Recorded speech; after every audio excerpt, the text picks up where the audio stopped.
benvinguts i benvingudes en nom del Memorial Democràtic a aquest acte.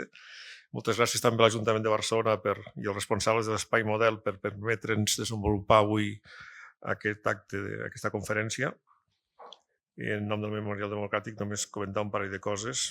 L'any 2025 es compleixen dos importants aniversaris als quals el Memorial Democràtic no ha volgut restar aliè. Per un costat, els 80 anys de l'alliberament dels camps de concentració nazis. Aquests camps són al voltant de 9.000 espanyols, són les dades del cens de catalans i espanyols deportats als camps de concentració que gestionem des del Memorial Democràtic i es va crear amb la col·laboració també de l'Amical de Mauthausen i altres camps. Aquestes 9.000 persones de l'estat espanyol que van ser deportades als camps de concentració i extermini nazis.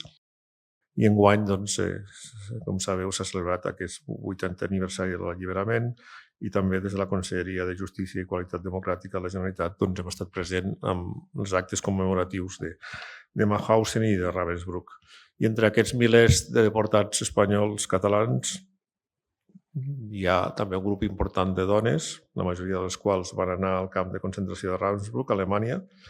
I enguany també hi ha una altra efemèride que commemorem des de la Generalitat, que és el centenari del naixement de Conxita Granger, nascuda a Espull l'any 1925 i morta a Toulouse el 2019, que va ser la darrera catalana supervivent dels camps de concentració en morir i que hem organitzat tot un seguit d'actes durant aquest 2025. Encara en queden dos, un acte amb estudiants que tindrà lloc el 10 de novembre al seu municipi natal, on es preveu que l'assistència de 250 joves estudiants que estan fent treballs de recerca sobre la vida i la trajectòria de la Conxita, i finalment un segon acte el 22 de novembre també a la Vall Fosca per parlar de les deportades pirinenques, la Felicitat Gassa, la Generosa Cortina i la mateixa Conxita Granger. I avui l'acte que preveiem celebrar aquí a l'Espai Model s'emmarca plenament dins d'aquestes dues efemèrides, d'aquestes dues commemoracions, per parlar de la deportació de dones espanyoles als camps de concentració. Un fet que per mi és indubtable, que l'estudi encara de la deportació femenina a casa nostra, a data d'avui és una assignatura pendent dins de la historiografia espanyola. Si fem un anàlisi de les publicacions que estan a l'abast d'historiadors i de públic en general, veurem que falta molta recerca sobre les dones deportades. Evidentment, la figura de Neus Català ha merescut molta...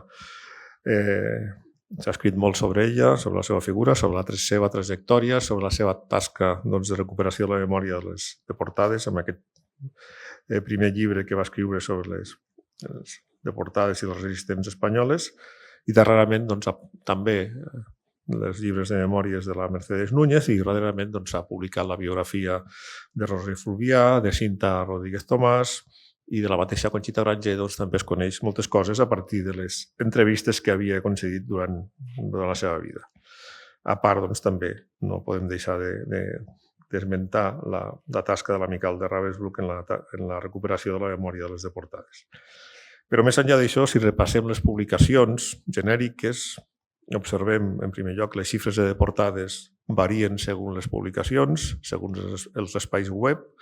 El mateix passa si revisem el nostre censo de deportats catalans i espanyols, on encara veiem algunes mancances d'informació, segons cognoms que falten, algunes dones que apareixen amb el cognom i amb el nom afrancesat, tota una sèrie de disfuncions que crec importants remarcar. Per tant, és evident que sobre aquesta temàtica encara sobrevolen algunes preguntes, alguns temes apareixen com a pendents per resoldre i per explicar, i a qui explori els fons que acabo d'esmentar, suposo que algunes coses l'interrogaran. Probablement es faci preguntes com quantes deportades van acabar als camps nazis, quantes espanyoles, quin era el seu origen, eren republicanes exiliades o eren immigrants econòmiques a França, eren filles d'espanyols, les nascudes a França, tenien la nacionalitat francesa, tenien la nacionalitat espanyola, per quins motius van ser deportades, quina trajectòria van tenir un cop alliberades, les supervivents. I per donar resposta a aquestes i altres preguntes i amb la voluntat de donar a conèixer les darreres recerques, hem programat aquesta conferència que avui ens impartirà el Pablo García Varela, Aquí passo a presentar i aquí agraeixo la seva disposició per venir a Barcelona a explicar les principals conclusions del seu treball de recerca, que crec, després ens ho explicarà, que properament es convertirà en un llibre. Pablo García Varela, molt breument, és doctor en Història Contemporània per la Universitat del País Basc l'any 2019 i actualment és investigador postdoctoral a la Universitat de Vigo i membre de l'Institut d'Història Social Foronda. Les seves línies de recerca han estat darrerament els estudis sobre terrorisme i gènere, estudis sobre les dones víctimes del terrorisme a Espanya i a Europa, la violència de gènere i la història social de les drogues a Espanya i a Europa. I actualment, i per això està aquí, desenvolupa un projecte de recerca sobre els deportats als camps de concentració europeus, amb especial atenció a les experiències i a les trajectòries de les dones deportades, tema sobre el qual, doncs, com deia, prepara un llibre que teóricament, luego nos lo cuentas, Pablo, si el libro se va a publicar en diciembre o más tarde. Res més, doncs agraïm la presència de Pablo. Muchas gracias, Pablo, por tu presència, i a l'acabar doncs, la xerrada del Pablo doncs, obrirem un torn de preguntes perquè pugueu doncs, formular al conferenciant tots els dubtes o qüestions que us hagin plantejat a partir de la seva intervenció. Cuando quieras, Pablo. Gracias. Buenas tardes a todo el mundo. En primer lugar, quería agradecer a Josep la invitación de poder venir hoy aquí, porque además también me ha servido para trabajar en alguno de los archivos de aquí de Barcelona, que tenía pendiente alguna cosa. Y en segundo lugar, quería agradecer al Instituto la invitación y me voy a presentar brevemente. Precisamente esta investigación no hubiese nacido sin una conversación con Josep tras un congreso en París, porque básicamente el inicio de esta investigación solo iba a tratar de la repatriación de los españoles desde los campos de concentración. Es decir, iba a estudiar el fenómeno de cómo vuelven los españoles una vez que están en los campos, una vez que son liberados, cómo vuelven a Francia. Iba a estudiar esa parte, ¿no?, de la historia, que a veces parece que las historias de la deportación terminan justo cuando se libera el campo, y no, porque hay toda una vida posterior que hay que estudiar. Y me di cuenta que, al final tenía una cantidad ingente de material, voy a publicar artículos académicos sobre el tema, pero claro, me di cuenta, quizá es buena idea trabajar un grupo más pequeño. Y precisamente hablando con Josep, surgió la idea de, puedo empezar a trabajar el grupo de las mujeres, porque es un grupo más reducido, por tanto, a la hora de manejar las fuentes es más razonable y permite, profundizar más rápidamente y ver cosas de una manera mucho más clara y mucho más fácil. El principal desafío de la investigación fue establecer un censo fiable. ¿Por qué digo un censo fiable? Porque tras las primeras lecturas profundicé en todo lo que se había publicado en los últimos 30, 40 años, no solo en España, sino también en otros países, sobre las deportadas italianas, británicas, suizas, de otros países. Me di cuenta que se había publicado algún libro en los años 80, en los años 70, pero luego había vacíos historiográficos. Y eran publicaciones que eran tenían muchos vacíos, faltaban muchas partes por escribir. Y ocurre lo mismo con el caso de la historiografía española respecto a las deportadas. Los primeros listados, de hecho ya voy a pasar directamente al siguiente punto porque ya me permite conectar. Y además no solo el hecho de establecer un censo, sino de reconstruir las biografías de una forma precisa. Cuando digo precisa, es que en muchas ocasiones parece de nuevo cuando nos acercamos a las biografías de las deportadas que acaban cuando son liberados de los campos.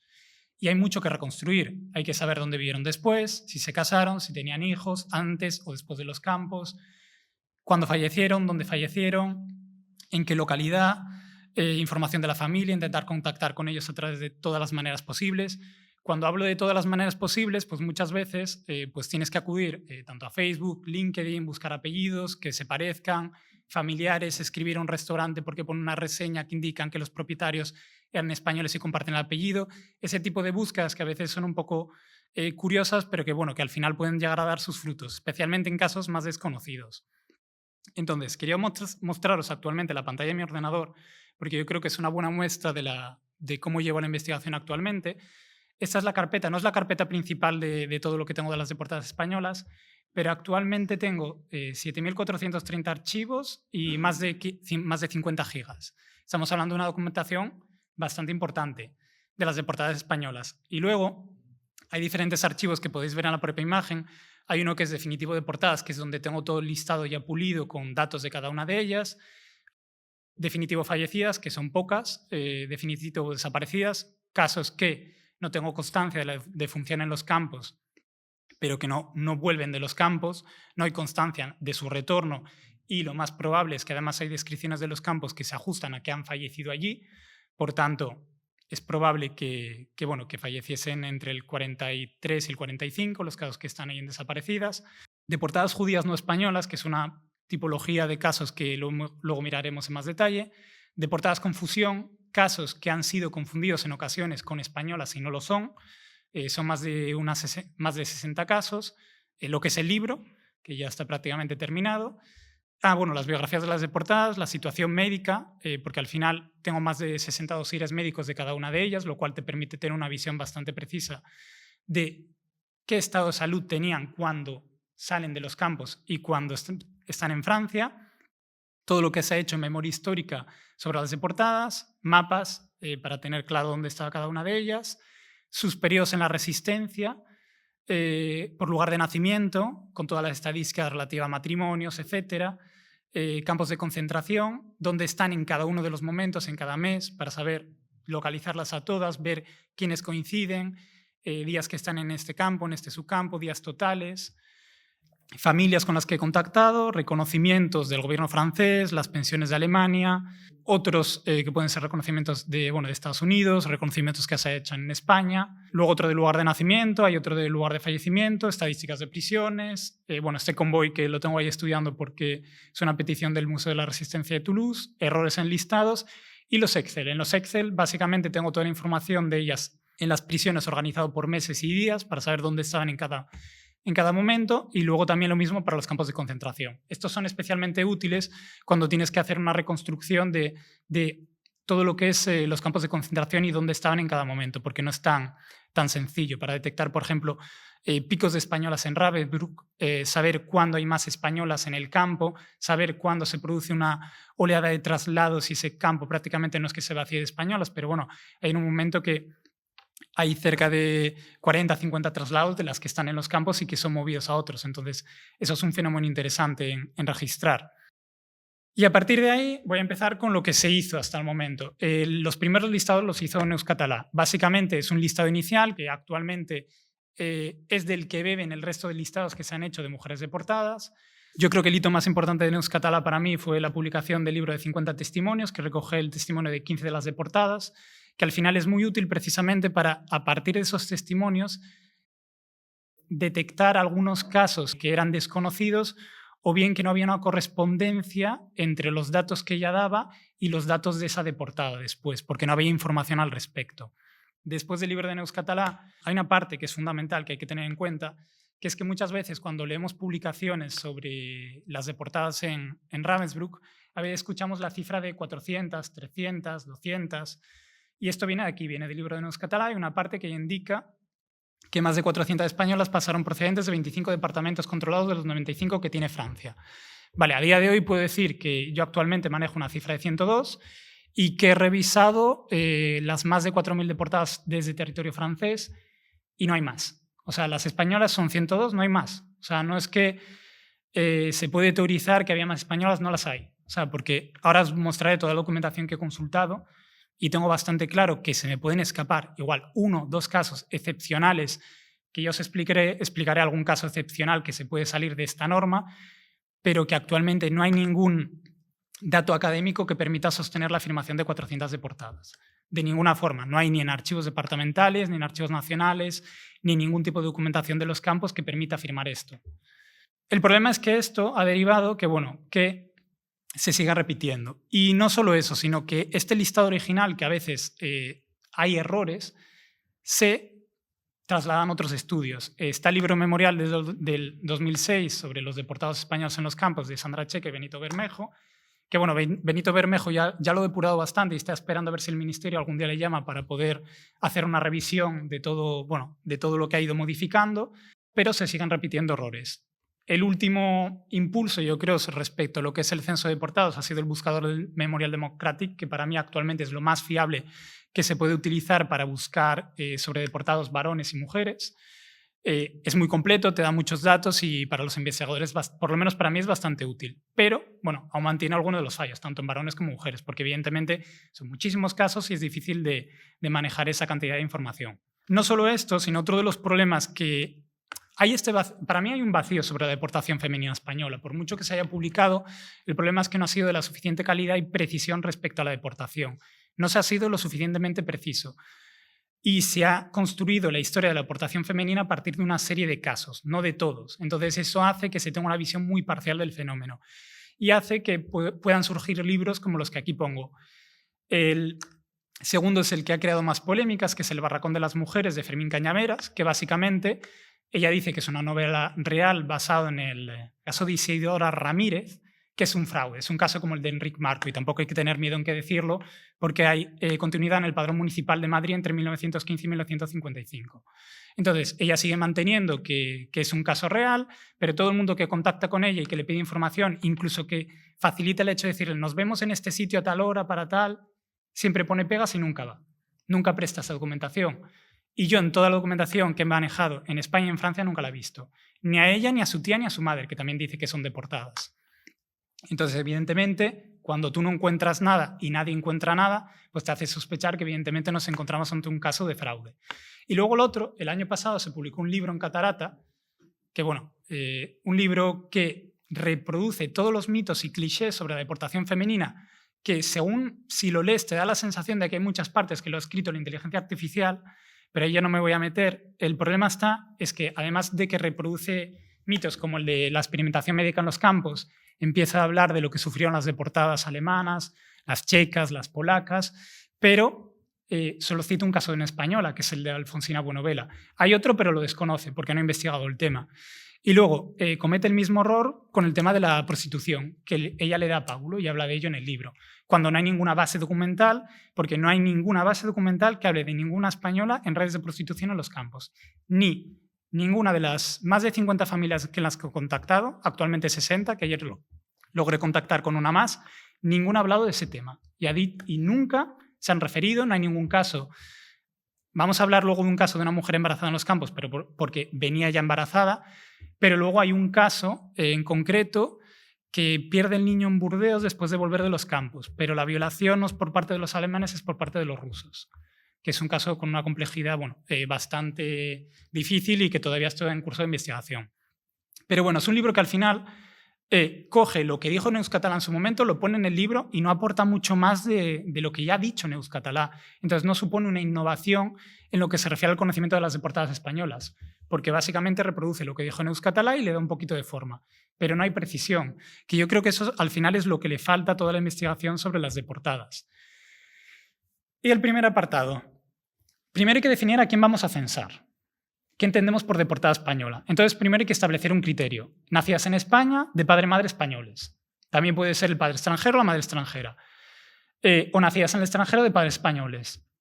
Puede haber mujeres deportadas a los campos nacidas en Francia, de padres españoles. Que esto hay que tener una cosa en cuenta.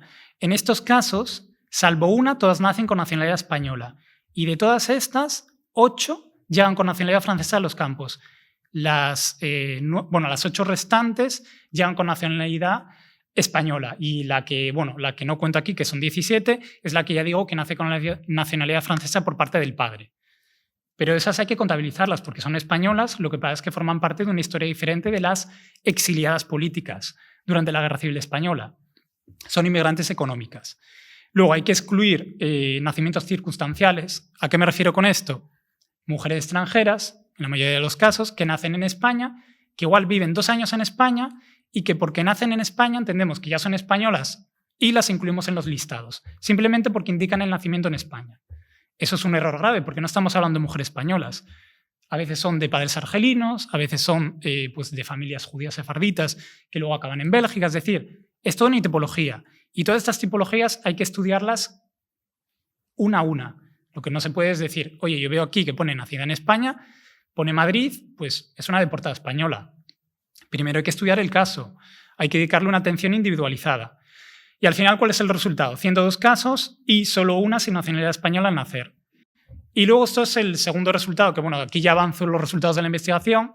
En total son 102 mujeres españolas deportadas, 55 inmigrantes económicas, 17 nacidas en Francia de padres españoles, 18 nacidas en España emigradas antes de la Guerra Civil, exceptuando un caso que emigra en 1942 y no por una causa política, que es un caso bastante interesante, que es de aquí de Barcelona, es María Hernández Espinosa, que además es un caso que se le iba a colocar una piedra aquí en Barcelona a otra persona porque no era ella. Lo que pasa es que había una María Moya, nacida en Barcelona, que además está enterrada en Montjuïc, que creían que era hasta deportada y no, ella era María Hernández Espinosa.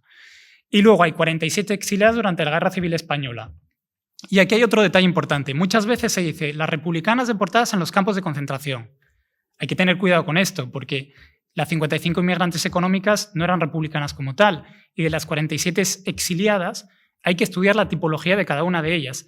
Tenemos 30 que hay una vinculación directa o indirectamente con la causa republicana, es decir, eran militantes del Partido Socialista Unificado de Cataluña, eran militantes del OGT, de algún movimiento político, o su marido o su familia lo era.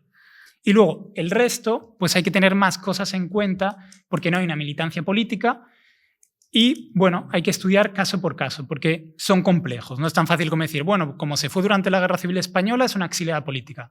No, hay que tener cuidado y hay que estudiar bien el caso para determinar de verdad cuál fue la causa que tomó esa mujer para irse al exilio. Entonces, aquí hay una parte importante.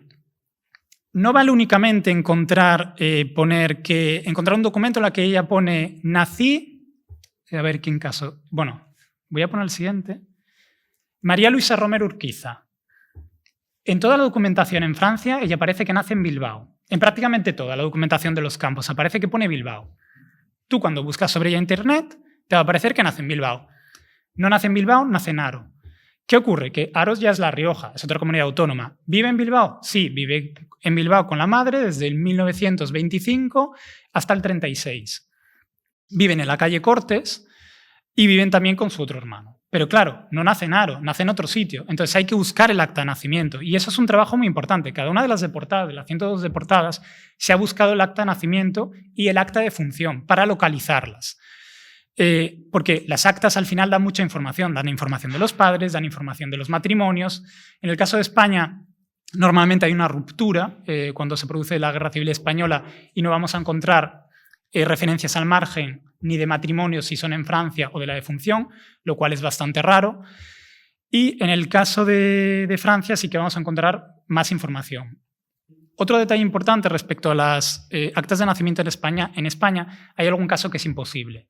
Hay un caso que es el de María Leonor Rubiano, que es de Mieres. En Mieres hubo una destrucción durante la Guerra Civil Española del registro. Por tanto, su acta de nacimiento se destruyó. ¿Qué se puede consultar? El padrón municipal de Mieres, donde puedes ver a ella que indican en el padrón municipal de 1922 que ella nace en 1920 en Mieres. Luego tienes la fecha de nacimiento en otra documentación en Francia, pero también tienes que tener de referencia a los padrones municipales, que son muy útiles. Pero hay que tener en cuenta que en el caso de España ha habido una destrucción importante durante la Guerra Civil Española de los registros, que es algo que hay que valorar. Y las actas de función también son fundamentales para encontrarlas. Esto, por ejemplo, no es un acta de matrimonio de María Luisa Romero Urquiza, que fue un caso que me llevó bastante a resolverlo, porque era imposible encontrar ni a ella ni a la madre donde habían muerto en Francia. Y bueno, al final logré contactar con toda la familia. He contactado con los nietos, tanto de su hijo como los nietos de la madre, porque madre e hija son deportadas, y también con el hijo de María Luisa Romero Urquiza. La madre es Darío Urquiza Palacios, que a veces las mezclo porque, bueno, al final el tema de los apellidos también engloba cierta complejidad. Y luego, vale, las localizamos, fechas de nacimiento, todo muy bien. Pero hay algo que hay que tener en cuenta. Estas mujeres, ¿dónde son detenidas? Pues en Francia. ¿Y cuándo? Pues en unas fechas muy concretas. Entre 1939, pero bueno, las primeras detenciones son en 1941. Hay detenciones previas vinculadas al tema de exilio, pero bueno, detenciones relacionadas directamente con posterior deportación del 41 en adelante, hasta el 44. El pico de las deportaciones es en el año 44, pero el pico de detenciones siempre yo diría que es finales de 1943, principios de 1944 y también primavera de 1944. Entonces, hay que tener en cuenta eso. Vale. Luego, hay un caso que pongo ahí, que es el video Fanjul, que esa estaba con los niños exiliados que terminan en Rusia en una casa en Leningrado. Bueno, no en Leningrado, en Krasnidovo, que está cerca de Leningrado. A ella la detienen en Leningrado, pero eso forma parte de la historia personal del video Fanjul. Y luego hay una diversidad muy grande respecto a las causas de las detenciones de estas mujeres en Francia. La mayoría de decir que, a diferencia del caso de los varones, es por formar parte de redes de resistencia. Pero luego hay otros casos que son detenidas por el simple hecho de ser españolas, especialmente las que son exiliadas políticas por la Guerra Civil Española. Luego, esto es importante. ¿Podemos encontrar documentación de las detenciones? Sí, y de los traslados. Estos son listados. Aquí, mira, aparece un Bartolí Gardel, pero también podemos encontrar listados posteriores de archivos departamentales. Es decir, hay que ir a todos los archivos departamentales donde haya habido detenciones de españolas para encontrarlas. Y evidentemente, estos, por ejemplo, es de los archivos nacionales, el anterior documento. Este es de los archivos departamentales del Alto Garona. Y esta documentación, al final, te permite ir buscando, poco a poco. A veces es difícil encontrar a españolas, la verdad, pero bueno, de vez en cuando surge algún caso. Y, además de todo esto, están los dosieres policiales. Los dosieres policiales normalmente están depositados en los archivos departamentales, pero, por ejemplo, en el caso de París, tienen su archivo propio, que están en los archivos de la prefectura policial en París. En los casos de mujeres que hicieron la resistencia en París, muchas de ellas tenían un dossier policial asociado a su causa. Aquí tenemos el caso de Ángela Martínez, que bueno, ella aparece como Ángela Martínez. Normalmente cuando se busca información de ella aparece como Ángel Koulikov, que es el apellido del segundo marido, no del primero, que es el dossier de su detención, de la información posterior de la detención, y es bastante completo. Y luego el que veis aquí al lado es otro dossier, que es el de María del Pilar Lubián Clemente, que durante la Guerra Civil Española era la secretaria personal del ministro de Hacienda, Francisco Méndez Áspez, que es uno de los casos más interesantes de todas las deportadas, que te da bastantes datos y con mucha precisión de cómo fue su trayectoria desde que entra en Francia yo creo que no sé si pone la fecha, el 2 de febrero de 1939, y te describe toda su trayectoria, lo cual te aporta una exactitud en los datos que es bastante inusual, por decirlo de alguna forma. Y luego, especialmente útil para todo lo que es trabajo de deportación, es la Fundación para la Memoria de la Deportación, que bueno, el título está traducido en francés, que es Fondation pour la Mémoire de la Déportation, que tiene un libre memorial, que si ponéis libre memorial Fundación por la Memoria de la Deportación os va a salir automáticamente, que tiene listados de convoys. Son muy incompletos, tienen muchos errores, tienen un lío tremendo con los apellidos de mujeres, tanto mujeres francesas como españolas, pero a veces te permite encontrar las referencias de los listados. Y también te permite pues hacer un vaciado exhaustivo de determinadas regiones, lo cual al final es de gran utilidad para lo que es la propia investigación. Y luego, uno de los grupos peor estudiados de toda la deportación femenina es concretamente este convoy, el 30 de julio de 1944. No es el convoy fantasma. A veces este convoy y el fantasma se meten en el mismo saco y son dos convoys diferentes. Este posiblemente es uno de los convoys de transporte de deportación peores estudiados de lo que es la deportación a Ravensbrück, porque uno, no hay listados precisos de este convoy, y los listados posteriores son también bastante incompletos. Entonces, ¿qué ocurre? Que aquí hay un truco. O sea, encontré una cosa que a mí me fascinó. En los archivos del Alto Garona hay un fichero del Campo de Noé. En el fichero del Campo de Noé, esto son todas las fichas que encontré del Campo de Noé vinculada a la deportación a ese convoy. Como veis, son bastantes fichas. Hay bastantes mujeres. Está, por ejemplo, Conchita Alsina Vilaplana, que son estas dos son madre e hija, deportadas españolas. A ver, que está muy pequeñito. También, mira, está Francisco Atienza, que es otro de los deportados españolas. Está María Atienza, que es María Pablo Erice. Normalmente aparece en los campos como María Atienza. También hay alguna mujer más. Pero bueno, tampoco voy a entrar mucho en detalle. Son bastantes fichas, pero lo interesante de estas fichas es que ponen esto aquí detrás. Parti le 30 juillet de 1944 a situación desconocida. Esa situación desconocida era la deportación a los campos. Y de hecho, hay en una ficha que pone pone partir el 30 de julio en un convoy alemán a destinación desconocida. Entonces, es más precisa. Y esto, por ejemplo, es el caso que ya habíamos hablado antes, que es María Luisa Romero Urquiza, que es la hija de Darío Urquiza Palacios. Estas fichas son bastante útiles porque, bueno, te dan algún dato, te ponen si son solteras, si tenía padres con ellas, si estaban casadas, te dan alguna pista, sobre todo para encontrar, porque este convoy es precisamente en uno del que hay menos deportadas españolas en los listados. Y aquí, por ejemplo, tenemos otro caso, que es el de Esperanza Aristín Albillo, que, bueno, cabezón no es cabezón. Aquí, bueno, para encontrar su lugar de nacimiento, tuve la suerte de que encontré a su padre y a su madre en un censo, bueno, al padre en un censo electoral, y a partir de ahí los pude encontrar y pude encontrar la localidad, que está cerca, pero no es ni Cabezón de la Sal, ni Cabezón, es un cabezón perdido. Creo que era en Valladolid, ahora igual me puedo estar equivocando, pero bueno, al final con toda la documentación de cada una de las deportadas a veces me bailan nombres y localidades.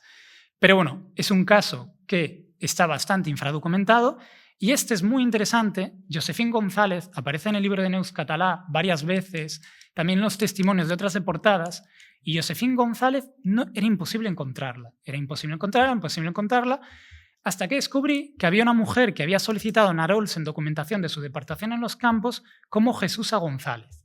Jesusa no hay traducción literal al francés. Entonces, ¿qué hizo cuando llega al exilio en Francia? Josefín. Entonces, por eso era imposible encontrar Jesusa González. Y, además, González era el apellido del matrimonio, no el suyo de nacimiento, porque el suyo de nacimiento era Álvarez. Entonces, este es un caso que la pude encontrar porque contacté con la familia de la deportada Ascensión Rollo Rodrigo,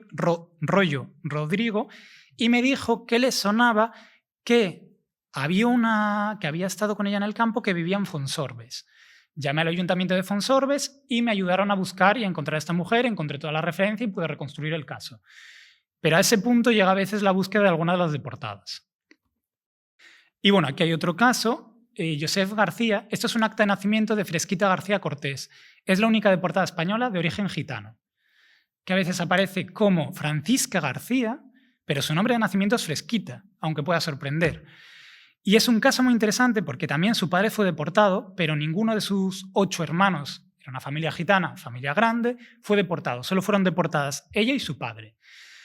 Son los 2 únicos casos que tengo documentados como gitanos. Posiblemente de varones haya algún caso más, pero bueno, es interesante porque los 2 provenían del campo de Saliers. El campo de Saliers era precisamente unos campos de estos dedicados a la detención y control de nómadas en Francia durante la Segunda Guerra Mundial.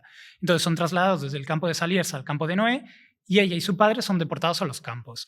Es un caso muy interesante porque bueno, luego pude reconstruir su vida, rehace su vida en Alès, tiene muchos hijos. Todavía no ha habido suerte con los hijos, es bastante difícil, pero bueno, tengo pendiente un viaje por esa zona, entonces bueno, intentaré pasar por donde la última dirección que marcaba en el acta de función y intentando contactar con los hijos a ver si hay suerte. Aunque bueno, lo veo complicado.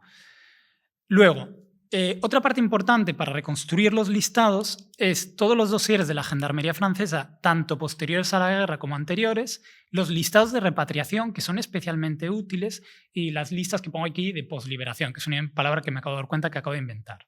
Pero bueno, ¿a qué me refiero? Este tipo de listados. Como veis aquí pone lista de deportados políticos españoles. Esto es del área, si no me equivoco, ese es el de Perpiñán. Sí, es de Perpiñán. Vale, aquí en la imagen podéis ver, aparece Braulio Cánovas, que no es Braulio Cánovas, es Braulio. Lo que pasa es que ahí aparece como Braulio por alguna razón. Pero luego también había otra española, yo creo en este listado. Hay varios españoles, pero igual está en la siguiente página, porque son 2 páginas. Pero estos son deportados políticos, son todos deportados que pasaron por los campos. Y el siguiente, por ejemplo, este es de un listado de repatriación de Ariège. Aquí podéis ver a Elvira Veleta, que es Elvira Ibars. También podéis ver a Conchita Granger, que ya hemos hablado de ella. Y también podéis ver, bueno, esta es francesa, que lo revisé por si acaso. Pero bueno, podéis ver a ellas. También está García Cánovas, pero no es otra Cánovas que termina deportada en los campos. Pero aquí te trae la referencia de cuando ellas vuelven, ya han pasado, porque ellas pasan antes por Toulouse y luego van al departamento de Ariège. Entonces, estos listados te permiten localizarlas cuando vuelven de los campos, que son fundamentales porque te permite encontrarlos cuando vuelven, que es algo fundamental. Y en la siguiente imagen, estas son dos imágenes, una de los archivos diplomáticos y la otra de los archivos de la defensa de Caen. Los archivos de la defensa tienen dos sedes principales, tienen más sedes, pero las principales para todo lo que es deportación y resistencia de españoles son París y Caen. Estas fichas son de los archivos nacionales, son unas fichitas que te ponen datos muy básicos de algunas de las deportadas, muy parciales. Aquí tenemos la ficha de Neus Català, aquí tenemos la ficha de Paula Gutiérrez Gallardo, que aparece con el apellido del marido. No te aparecen muchos datos, pero esto te permite luego rastrearla mejor. Y estos son los listados realizados por Germain Tillon, que son listados a mano con la numeración completa de Ravensbrück, que aquí, por ejemplo, tenemos a María Antonia Benítez Luque, que de hecho aparece con el apellido de nacimiento, no con el apellido del marido, que es Chapelle. Aparece Concepción Ferrer, que no es Conchita, es Concepción Ferrer, que de nacimiento es Concepción Serrano. También aparece Constanza Martínez Prieto. En los listados de los campos y de repatriación nos van a aparecer con apellidos del marido, nos van a aparecer con el nombre afrancesado, nos van a aparecer con los apodos de la resistencia, nos van a aparecer con los apodos con el que eran conocidos porque ella trabajaba con esta persona. Es un baile de nombres y apellidos que hay que tener en cuenta y que presenta una mayor complejidad que en los casos de los varones. Eso es fundamental, porque si no sabemos que ella antes de ser deportada se casó, ¿cómo vamos a saber con qué apellido luego va a aparecer en los campos? Estas son las fichas de la Federación de Deportados, de la FEDIP, que están depositadas en Salamanca. No son todas las fichas de todos los afiliados a la Federación de Deportados, porque no las conservan todas, pero estos son cerca de 500 fichas. Y en algunas de ellas te puedes encontrar algunas de las deportadas españolas. Por ejemplo, te puedes encontrar a la Surquiza, pero también te puedes encontrar... ¿Qué más encontré así de casos? A Jesús González, que aparece como Josefín González, y alguna mujer más. Pero a veces te permite encontrar alguna, o por lo menos tirar de algún hilo y saber también si estuvieron asociadas luego a la FEDIP. Los archivos militares franceses, que ya lo había comentado, son fundamentales por una simple razón, por esta documentación. Todo lo que es deportadas política, que es el reconocimiento que solicitaban para tener la pensión de deportada política, y luego estaba el de deportada resistente, en el cual tenían que demostrar que habían participado de alguna forma en la resistencia. Aportan bastantes datos, son muy incompletos, lo que te vas a encontrar en cada uno de los dosieres es una lotería, porque si los preguntas a los archiveros es lo que te dicen. No saben muy bien por qué razón hay archivos que conservan esta documentación y otros que conservan otra. Ellos tampoco lo saben. Porque hay que entender que se generó una cantidad ingente de documentación de todo lo que es la deportación de los campos, y precisamente hay un ejemplo muy claro. Cuando se vuelve de los campos hicieron una especie de registro estadístico entre el 45 y el 46, el gobierno francés, para tener un registro de todos los deportados, pero esa toda documentación que se generó, la mayoría se destruyó, porque era una cantidad de documentación, eran unas fichas así. Solo queda de forma parcial en algunos departamentos. Y sería súper útil, porque eso te permitiría tener todas las referencias de todos los deportados desde Francia. Lo que ocurre es que ocupaba tal espacio y con los años 60 se destruyó. Y eso hay que tenerlo en cuenta. Luego, ¿dónde podemos buscar también, evidentemente? En el archivo de Arolsen. El archivo de Arolsen es una maravilla para el investigador. La mayoría está digitalizado, digo la mayoría porque ahora os voy a presentar una parte de documentación que no está digitalizada en el archivo, pero hay que tener una cosa en cuenta que cuando se utiliza el archivo. Te permite una búsqueda nominal, que hay que tener en cuenta todo el tema del baile de apellidos, nombres, etcétera, francesamientos, pero hay un detalle que hay que tener en cuenta, que cuando buscamos en el archivo de Arolsen no todo está asociado de forma nominal. ¿Eso qué quiere decir? Que para de verdad buscar toda la documentación de los campos hay que irte a la parte del archivo del campo e ir mirando absolutamente todos los documentos. Y no solo para el campo de Ravensbrück, hay que revisar Buchenwald, hay que revisar Sachsenhausen, Mauthausen, todos los campos en los que pudo haber alguna española y buscar si las encuentras.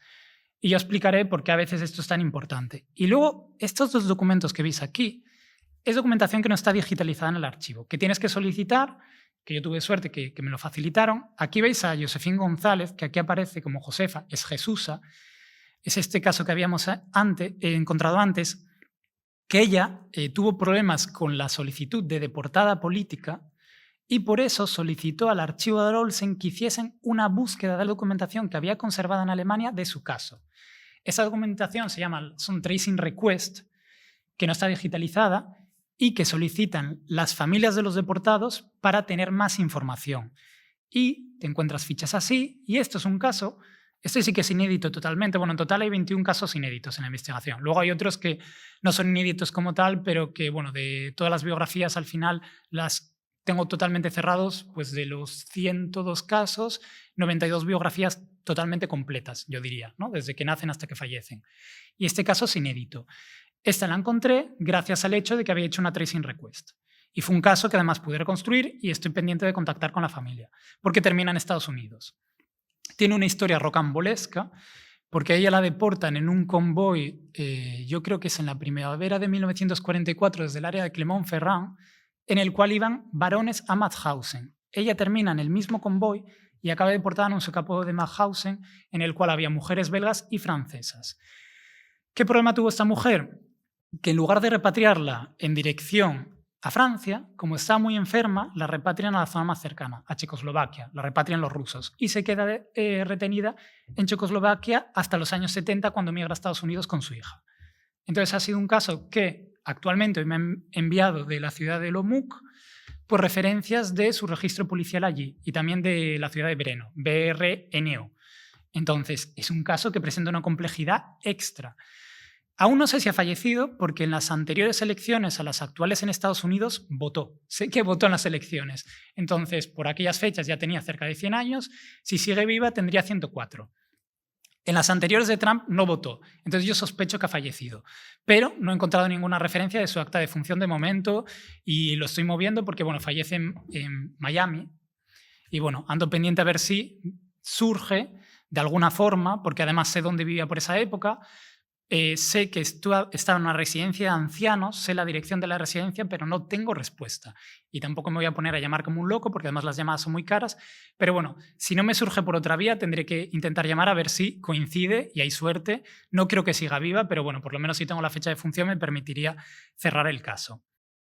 Y luego, hay otras cartas, o sea, otras tarjetas que son estas, veis aquí, Nummerkarte Ravensbrück y Hollerith Borgkarten Ravensbrück, que esas es horrible consultarlas, hay que hacerlo de forma manual, y son estas fichitas. Estas fichitas son muy útiles porque te dan referencias. Esta es una de las deportadas, y esta, que no aparece prácticamente nada, yo sé quién es María, ¿cómo es? María Atienza, que es el apellido del marido, que es María Pablo Erice. Yo sé que es ella, pero hasta que encontré su número de Ravensbrück me costó muchísimo encontrarla. Y esto es una revisión manual por las matrículas, ir buscando hasta que surja. Esto lleva de trabajo, pues no sé, una semana de estar pasando fichas para buscar. Es metódico, pero bueno, tiene su parte divertido cuando encuentras una. Y un caso ilustrativo del tipo de material que podemos encontrar en Olsen. Está el caso de María Castelló Ibart. Ella aparece en los campos como María Ferrer o Marie Ferrer. Normalmente aparece como Marie Ferrer. Su trayectoria en el campo es la siguiente. Ella Ravensbrück aproximadamente, ahora estoy pensando, en agosto de 1944, las mueven a Sachsenhausen más o menos en octubre del 44, vuelve a Ravensbrück en enero del 45 y la trasladan a Bergen-Belsen en abril de 1944, poco antes de la liberación de los campos. Vale, ¿cómo reconstruyo todo esto de saber dónde está en cada momento esta mujer? Pues con las fichitas estas. Este es un fragmento en el cual Conchita Granger habla de su prima y dice que ya, cuando ellas ya estaban en el campo de Sachsenhausen, ya no estaba con ellas porque estaba enferma y la llevan a Ravensbrück. En todos los testimonios que he encontrado de Conchita Granger jamás comenta el tema de que ella no estaba enferma, estaba embarazada. Y tiene el hijo que nace el 15 de enero de 1945. No hay referencia de la defunción del hijo. No he encontrado, es una documentación que he intentado vaciar, que he buscado por todos los sitios, no he encontrado absolutamente nada. Posiblemente falleció en Bergen-Belsen, porque en Bergen-Belsen, durante la liberación, había una plaga de tifus, ella estaba enferma de tifus, posiblemente antes del traslado ella ya estaba enferma de tifus, transmisión feto, entonces posiblemente el niño estaba enfermo y falleció en Bergen-Belsen. Lo que pasa es que no he encontrado un registro de función que permita afirmarlo a ciencia cierta. Por tanto, yo no puedo decir que su hijo falleció en Bergen-Belsen. Eso es también la importancia a veces de las fuentes documentales, que yo no me puedo inventar que el niño ha fallecido porque yo no tengo constancia documental de que eso haya pasado, que es algo que hay que tener en cuenta. Y aquí es la ficha de ella cuando vuelve al campo de Ravensbrück. Hay otra ficha que no incluyo aquí, que es precisamente la ficha de traslado que indican que la trasladan con una mujer belga por esas mismas fechas a Ravensbrück, con de dónde sale del subcampo, es un subcampo de Sachsenhausen, cerca de Oranienburg, bueno, la parte como noroeste de Berlín. Pero, evidentemente, toda esta documentación hay que buscarla. Es un caso que aún te queda la duda de qué ocurrió con el hijo, pero bueno, por ejemplo, hay otro que es el de Olvido van Hulkamin, que está embarazada de un soldado ruso que ella tiene en Tallinn y que gracias a los archivos de Tallinn, pues encontré que el niño muere en una casa de acogida en Tallinn por esas fechas. Pero en ese caso, pues bueno, y la familia pudo cerrar ese capítulo, que recientemente hablé con la hija y estaban bastante contentos, ¿no? Del hecho de, oye, poder cerrar ese capítulo, porque bueno, la madre evidentemente ya falleció hace mucho, pero era algo que una espina que a ella le había quedado clavada y también a la familia saber qué había pasado con ese niño. Es una pena en este caso no poder saberlo, pero bueno, actualmente os puedo decir que estoy revisando imágenes de archivo de los servicios británicos en la enfermería de Bergen-Belsen de las mujeres embarazadas, a ver si de casualidad la veo y digo, ah, mira, está ahí, ahí está el niño sigue vivo y luego pudo fallecer. Pero claro, evidentemente, de momento no he tenido tanta suerte. Porque fotografías de Bergen-Belsen, hay bastantes fotografías de la liberación de Bergen-Belsen. De hecho, hay una fotografía que se la tenía que enseñar a Josep, que lo tengo pendiente, que creo que están las hermanas Marangés. Lo que pasa es que, bueno, me parece.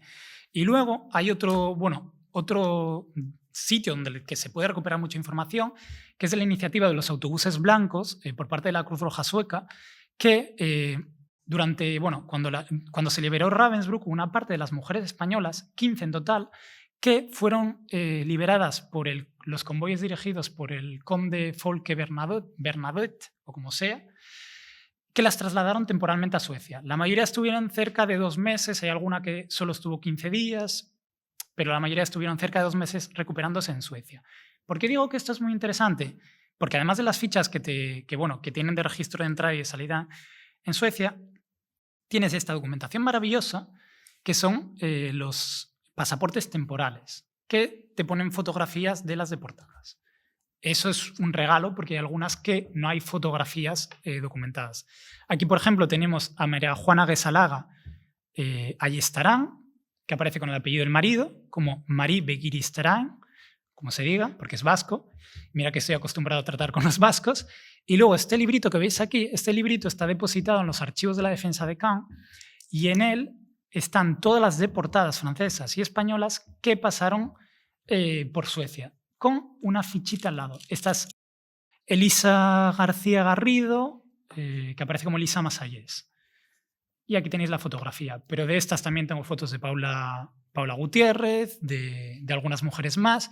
Justo hay una que me da mucha rabia, que es Carmen García Calonge, que justo me pasa esto, que aparece aquí el nombre, me aparecen los datos, pero no me aparece la fotografía. Y hay otro lugar del que se pueden recuperar imágenes de esa recuperación en Suecia, que es el archivo de las fotografías de Malmo. La mujer que podéis ver en imagen, que además me está empezando a dar rabia, porque desde que puse esta imagen en un artículo, he visto que hay un montón de diarios que cuando hablan ahora de ella ponen esta imagen y no sacan de dónde se ha sacado la fuente. No hay nadie que me cite. En plan, ¿de dónde se ha sacado esta imagen? Magia. De repente toda la gente encuentra el archivo fotográfico del Museo de Malmo y encuentra a Rita Martínez. Además de encontrar a Rita Martínez, que hay 2 fotografías de ella, también se encuentra a María Juana Gesalaga en una de las actividades, están lavando platos. Pero aparece ella de perfil y luego de frente. El resto de mujeres españolas no las he encontrado en esas fotografías. También se grabaron vídeos de su llegada a Malmo. Hay una película, de hecho, que se hizo con inteligencia artificial reanimando las imágenes, pero curiosamente, justo el transporte que grabaron no iba ninguna española, porque es el que llega la tarde antes. Entonces, justo ese, pues curiosamente no hay ninguna española. Mala suerte. Que eso también hay que tenerlo en cuenta en el tema de las investigaciones, porque hay algo muy importante que hay que tener. Tú puedes ser todo el buen historiador que quieras, que hay un factor de azar tremendo en la documentación que cada uno puede contar. Y eso hay que tenerlo en cuenta y es un factor clarísimo. Y luego está el tema de los testimonios orales, el valor y los límites. Ahora os voy a mostrar diferentes ejemplos. Actualmente, pues llevo contactadas con 60 familias. Hay algunas que jamás habían contactado con ellas y que lo primero que me preguntan cuando contacto con ellos por Facebook o por LinkedIn, me dicen, ¿y tú cómo has llegado a contactar conmigo? Es una pregunta que no entiende cómo una persona de repente puede lograr contactar con ellos. Pues bueno, muchas veces de casualidad, otras veces porque en el acta de función aparece la firma de la persona que firma el acta de función, a veces es el hijo, a veces es un sobrino, y eso te permite ir tirando del hilo, pero hay que tener una cosa en cuenta. La mayoría de las familias con las que he contactado que no han hablado saben muy poco de lo que vivieron sus madres o sus abuelas en los campos, porque contaron muy poquito. Esas mujeres en general contaron muy poquito. Hay algunas que cuentan más y algunas que cuentan menos. Eso depende mucho de cada persona y eso hay que tenerlo en cuenta. Hay algunos que te dicen, bueno, lo recordaban con mucho dolor. Yo me acuerdo hace poco hablé con la familia de Carmen Aguilera Pérez, que no habían contactado con ellos nunca. Y me dijeron que, bueno, que en casa hablaba muy poco, nunca habló mucho del tema, no le gustaba hablar del tema, tampoco de la Guerra Civil Española, porque ella pierde, si no me equivoco, ella pierde a su primer marido durante la guerra, desaparecido. Yo no he encontrado ninguna referencia de la defunción de su marido durante la guerra. Y bueno, digamos que es un tema que en casa que no se tocaba. Pero me permitió recuperar acta de función, etcétera, y más información sobre su vida de ella, posteriormente en Francia, y la de sus hijos. Y hay una cosa importante, todos los testimonios orales hay que cogerlos con pinzas y estudiarlos a fondo. ¿Por qué digo esto? Esto forma parte del libro en el libro de Neuscatalá de los 50 testimonios hay muchos errores. Pero además de errores, hay otro fenómeno que es muy interesante. Encontrar referencias de que te hablan de algunas deportadas que las conocen. Las hermanas, la madre e hija Corominas. Madre e hija Corominas no eran Corominas, lo mezcló con otras, y eran la Alsina Vilaplana y su hija, que mueren en los campos. Las tengo como desaparecidas, pero hay una descripción que las describe, coinciden edades, por tanto, blanco y en botella es, ¿no?, el dicho, yo creo. Y este, por ejemplo, es un caso muy interesante. Mimí de Pau, o Mimí Tapia, o Mimí Tapia. En los campos pone Mimí de Pau era española y su cuñada Elena también estaba entre nosotras. Mimí, madre joven de 2 niños, por esas fechas no tenía ningún hijo. Estoy pensando, no tenía ningún hijo. Tuvo el heroísmo de hacer la resistencia. No era de Pau, era de Figueac. No está muy lejos, o sea, donde ella hace la resistencia. Explica algo más del episodio y explica que hubo 3 mujeres que fueron colgadas en Holesheim y jura que una de ellas fue Mimí, que era española, y pueden testimoniarlo Sabina González, Jeannette Lermien, que es otra deportada de origen francesa, y varias deportadas que formaban parte de su colectivo. Vale, Mimí Tapia es esta. Mila Tapia Esteban, que es María de los Milagros Tapia Esteban.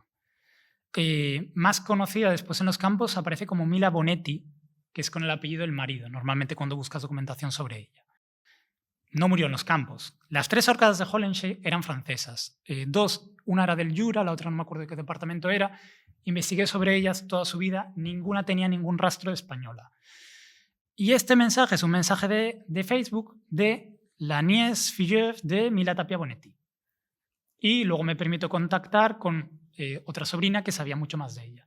¿Qué ocurre con esta mujer? Es la única mujer, que además es un caso muy interesante, porque intentaron contactar con la familia hace poco porque hicieron un acto una exposición en Figeac de todas las resistentes, porque ella formaba parte de, ella trabajaba en un hotel en Figeac, es que me sale la palabra en francés, una redada masiva en la ciudad, y entre las resistentes que detuvieron estaba ella. A ella la habían detenido, formaba parte de un grupo que operaba en ese hotel, que precisamente 10 días antes de esa redada habían entrado en la habitación de uno de la Gestapo, buscando documentación. A raíz de eso, luego posteriormente, se desarrolló esa gran redada y intentaron contactar con la familia, pero el acto lo hicieron el año pasado y no lograron contactar con ella. Es la única mujer que está diagnosticada como tal, como depresión severa. Normalmente aparecen con la enfermedad de los campos, que ahora no me acuerdo el nombre. bueno, hay un grado de discapacidad que dan cuando piden la pensión, que es, ahora justo no me sale el nombre, lo podría buscar en el ordenador, pero es la única que aparece como diagnosticada con depresión severa. ¿Qué me explicó la familia? Que es una mujer que después de volver de los campos prácticamente no salió de casa. Es decir, desde el 45 hasta el 77 tuvo una vida bastante retirada de la vida pública por una depresión. Pero no murió en los campos ni la ahorcaron. ¿Qué ocurre ahora? Buscas artículos académicos sobre la brutalidad contra los españoles en los campos de concentración, aparece este caso. A Mimi Tape, que la colgaron en los campos. Hombre, pues no la colgaron en los campos. Entonces, ahí puedes hablar de la brutalidad contra las deportadas francesas, y si quieres hablar de la brutalidad contra las españolas, pues puedes buscar otros casos. Puedes coger el caso de Lisa Masayés, que la vimos antes, que, por ejemplo, a raíz de que le lanzaron un perro de estos que estaban entrenados por parte de los guardias del campo, le destruyeron la muñeca y de aquella lesión nunca se pudo recuperar. Entonces, puedes buscar otros ejemplos. No cojas ejemplos que precisamente no corresponden a una deportada española. Y, bueno, aquí es el trabajo de las entrevistas, lo típico. Les grabo, les hago preguntas, les envío borradores de las biografías, les pongo en rojo, y esta parte de su vida, ¿qué sabes? ¿Qué os contó? No sé qué, todas las preguntas que se me ocurren. Pues a veces te cuentan más, a veces te cuentan menos, todo depende un poquito fruto del azar. En general, he tenido bastante suerte. Y muchas veces, aquí hablo redes de memoria privada que conectan trayectorias, a veces lo que te permite contactar con determinadas familias es llegar a otras, que eso es fundamental. Porque te dicen, a mí me suena que, esto pongo el caso de María Ángeles Mateo, que es Ginette Mateos, que dicen, me suena que vivía en tal zona y que el hijo no sé qué. Pues a raíz de eso puede contactar con el hijo. Pero claro, a veces ir tirando de un hilo. Y luego está el tema de depurar los errores, que es otra parte fundamental de la investigación y que lleva me ha llevado muchísimo tiempo. Hay deportadas que son incluidas en los listados que he visto y que no estuvieron deportadas. María Buitrago o Barroso es otra. Son dos que estuvieron en campos del sur de Francia, campos de internamiento. Nunca llegaron a ser deportadas. María Buitrago, de hecho, tiene un informe policial en París que reconstruye toda su vida desde el 42 hasta el 45, con una precisión. Tenían en seguimiento al marido y a ella. Barroso ocurre lo mismo, solicitó el reconocimiento de deportada política, pero no lo era, había estado en un campo de internamiento y nunca llegó a ser deportada. Lugares de nacimiento mal interpretados. Bueno, luego están francesas por matrimonios, que aparezcan con un apellido español en una lista de deportación.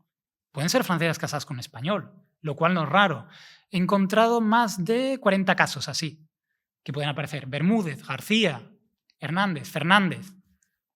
Y bueno, a veces coincide que están casadas con un español que sí que es y que acabó deportado en los campos. Pero mujeres que en ningún caso rechazaron su nacionalidad francesa por la española.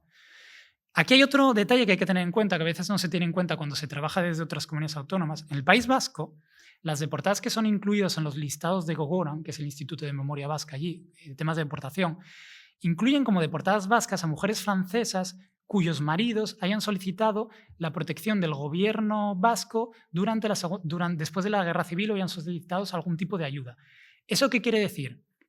Que puede haber algún caso que es mujer francesa casada con un español de origen vasco que aparece como española en listados del gobierno vasco, pero claro, tiene trampa. Tienes que fijarte si es francesa o española. Y eso lo tienes que revisar. Y lo tienes que revisar acta de nacimiento de ella y de sus padres, para buscar ese origen. Y el resto de casos, bueno, los vamos a ir viendo. Vale, Lidia Revire sigue apareciendo en un montón de páginas como deportada española. Hay que poner San Salvador. Y no es San Salvador de Cugat, San Salvador de no sé qué, República de San Salvador. Nace en San Salvador, el país. En su dossier de resistente, además, pone más información de cómo termina en Francia, etc. No es española. Y sigue apareciendo Lidia Revire, deportada española.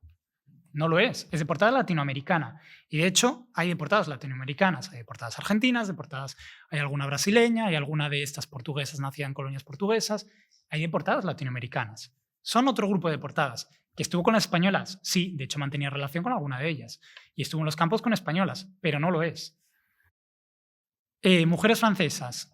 Aquí algunos de los ejemplos. De los aquí, Josephine Paloma, la suelo ver casi siempre como española, no lo era. Aparece como Josette Paloma, no lo era, ni ella ni su madre. François Sabaté y Josephine Sabaté, normalmente ponen madre e hija, españolas, abuelos, padres, franceses, zona fronteriza catalana con Francia hablan catalán, entonces son españolas. No. Estudia sus orígenes y no lo son. Entonces hay que tenerlo en cuenta. Y Rosita da Silva, normalmente aparece como Rosita da Silva, o Marta Elisa Clavel, que aparece como una única deportada, cuando en realidad son dos deportadas diferentes y las dos francesas. Estos son algunos ejemplos. Yo os dije que hay más de 40. Y Rosita da Silva, esta es el acta de nacimiento. El acta de nacimiento no deja lugar a dudas de que no es española. La madre es portuguesa y el padre creo que... ¿De dónde era? Pone a Porto... No, el padre era portugués y la madre era francesa. ¿Dónde está el origen español? Y revisé los orígenes del padre. Y como además fue muy activa y amiga personal de Nus Català, pues se incluye como española. No, cuidado, es deportada portuguesa. Y de hecho, deportados portugueses hubo más de 50. Deportadas portuguesas actualmente, si no me equivoco, creo que son cerca de una decena. Es otra historia diferente a la española y está vinculada a la dictadura de Salazar, a otro... ¿Se parece a la española? Sí. Si hablamos de deportadas ibéricas, las puedes incluir, pero no como deportada española. Y otros casos, que a veces las he visto como españolas, Teres Bermúdez, esta que nace en Alepo, Siria, judío-sefardita, no española. Y aquí vamos a unos casos muy concretos que son belgas. Belgas que de repente aparecen como españolas en los campos. Estos son la familia Levy-Cohen, que están por aquí abajo, y este es el caso de Stella Kugelmann, que suele aparecer como la niña española en los campos. Vale, el padre nace en Viena, la madre nace en Rusia, la niña nace en Bélgica, el padre pasa unos años estudiando en España. No aparece en ningún lado que adquiera la nacionalidad española. En el padrón municipal de Amberes no aparecen como españoles. La madre aparece como belga y él por aquellas fechas, bueno, primero aparece como austriaco, luego se le cambia, luego aparece, hay unas fechas que aparece como apátrida, que eso también es un fenómeno interesante, y luego aparece como belga. En el acta de nacimiento de la niña, que no la puedo poner aquí por protección de datos y porque me dejaron verla, me hicieron el favor de poder verla, aparece como nacida belga. Y de repente, durante los campos, aparece como española. Y ocurre lo mismo con la familia Levy-Cohen, que tú buscas en los padrones municipales y aparecen belgas, belgas, belgas, belgas, de repente, Segunda Guerra Mundial, españoles. Vale, pues precisamente esto viene de esta persona aquí que pone Graciano Cantelli. Y diréis, ¿quién es Graciano Cantelli? Pues es un diplomático asturiano que no tiene nada que ver con el actual alcalde de Oviedo, aunque compartan apellido, que es algo que me hizo gracia, que era un diplomático español que estaba en el consulado de España en Bélgica, que tiene un fichero amplísimo policial de seguimiento por parte de los servicios belgas, que facilitó durante la guerra pasaportes españoles a jesuitas, a belgas, a franceses y a esta tipología de casos. Familias que llegaron a través de contactos con él y que les facilitó pasaportes españoles. Entre las familias, a él lo detienen justo al concluir la Segunda Guerra Mundial, como sospechoso de colaborar con la Gestapo. ¿Por qué lo sacan de prisión? Porque hay una firma en la cual varias familias firman a favor de su liberación porque les concedió papeles. Entre las familias que firman está la familia Kugelmann y está la familia Levy-Cohen. Entonces, ¿qué sentido además? O sea, no solo el hecho de que les estamos concediendo la categoría de deportadas españolas porque aparecen como españolas en los listados. Esta niña es hija de un austriaco judío y de una judía rusa, que ella también aparece como española en los campos. ¿Qué sentido tiene decir que son españoles? Es otra historia diferente y hay que encajarlo mucho más en la historia de la deportación en Bélgica, de la cantidad de judíos sefarditas que había en este país, y es otra historia diferente. Pero no hay que mezclar, hay que separar. Y esto, si no se hace la búsqueda individualizada de cada uno de los casos, no se llega a esta conclusión. Y si tú ves en un listado que pone española, digo, pues será española. Pues no, antes que decir si una mujer española aparece en un listado, tienes que revisar a ver de dónde viene esto, de dónde surge este hecho. Y, para ir terminando, luego está el tema de las nacidas, que pongo nacida en Barcelona, nacida en Madrid, en San Sebastián, no quiere decir absolutamente nada. Tienes que revisar el caso. Aquí hay un caso de Barcelona, Eugenia Ángel Grumbert, que se van poco después, solo nace en Barcelona, no es española. Lo mismo ocurre con Sara Luis León, que nace en 1890-1892, ya está en Francia la familia, y es un caso que llama la atención y que a veces también aparece como española porque ella vuelve como enfermera en las brigadas internacionales. Y ella, cuando vuelve a Francia, se instala en Creil, cerca de París, donde la detienen y luego acaba deportada. Pero no es española, es francesa. Simón Paquita Lelouch, que aparece por el tema de los vascos que os había dicho antes, pues aparece como española precisamente por esto. Se pasan 7 años en Bilbao y no adquieren la nacionalidad española, ni sus padres ni ella. Ni tienen orígenes, son sefarditas, argelinos. Este mismo caso es otro caso de Madrid, lo mismo. Y Mirjam Betty Garzón es un caso muy interesante. Suele aparecer como deportada española criada en Barcelona. Vale, criada en Barcelona, está escolarizada en Bélgica. El que se quedó en España fue su padre, pero ella nunca se crió en Bélgica. O sea, nunca se crió en Barcelona. Pasó unos años y yo creo que cuando tenía 4 años ya se va con su madre y su otra hermana a vivir en Amberes. Y aparece como deportada española. La madre belga, el padre belga, judíos de origen, pero ¿la vamos a incluir porque nace en Barcelona únicamente o porque tiene una historia vinculada, identitaria con España? O sea, ¿qué criterio vamos a utilizar? Hay que utilizar un criterio y esto hay que tenerlo claro. Esto es otra historia diferente. Podemos, y de hecho en el libro se va a incluir un anexo de las deportadas extranjeras nacidas en España, que hay y no son, o sea, que ahí no son pocas, son cerca de una veintena, si no me equivoco así de memoria. Pero es otra historia diferente, tiene una trayectoria distinta a las españolas, aunque luego coincidan a los campos. ¿Y cuáles los aportes más importantes? Pues biografías completas, no una hojita, digamos una cara. No, biografías que, si me pide un ayuntamiento hacer un acto, le puedo mandar una biografía de 3 carillas, que es algo que, oye, es algo más, les puedo mandar fotos, imágenes, depende del caso. Hay un caso, por ejemplo, María del Pilar Lubián Clemente, que tengo cerca de 20 páginas, pero porque es un caso que da mucho juego.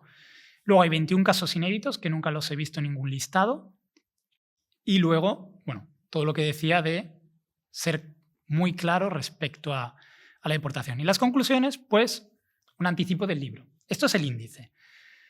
Es el índice del libro, está muy pequeñito, no se ve muy bien, evidentemente, tiene 12 capítulos. Cada uno de los capítulos le dedico a cada una de las deportadas su espacio. No es como ocurre en mucha historia de la deportación, de las deportadas, que, pues aquí hablo de Neus Catalá, aquí hablo de Conchita Grangea, aquí hablo de esta, aquí hablo de tal, pero el resto me he olvidado, voy a generalizar, tal.